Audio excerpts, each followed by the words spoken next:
ముఖ్యంగా మన ఆరోగ్యాన్ని 100కి 60% కాపాడేది పాలనే నా నమ్మకం. ఈ పాలు కూడా మేమే సొంతగా మా వాళ్ళకి గేదెలను కొనిచ్చి, ఆ గేదెల పాలు మాత్రమే మా కళ్ళెదురుగా మేము తీసుకొని వచ్చేసి, ఆ గేదెల పాలు మాత్రమే మేము ఎక్కడ వాడతాము. అందులోంచి వచ్చే నెయ్యి మా వాళ్ళకి సరిపోతుంది.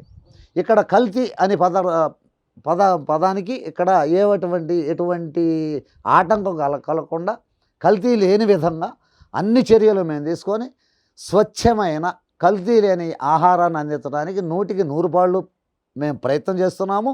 అందులో భాగంగా ఒక 10% 20% తగ్గుతుంది అంటే మరి నేను కాలానుగుణంగా కొన్ని విషయాల్లో ఈ మిర్చికి అయితే ఎప్పుడో ఒకసారి మందు కొట్టక తప్పదు.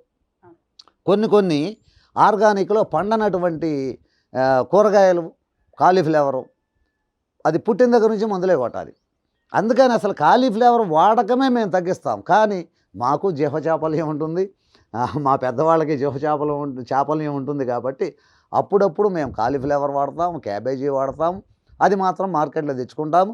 మాకు 80% ఆకుకూరలు మాత్రం మా కాంపౌండ్లో మా కళ్ళెదురుగానే పండుతాయి. గోంగూర, బచ్చల కూర, తోటకూర, పాలకూర, చుక్కకూర, మెంతికూర ఇలాంటివన్నీ మేమే పండించుకుంటాం.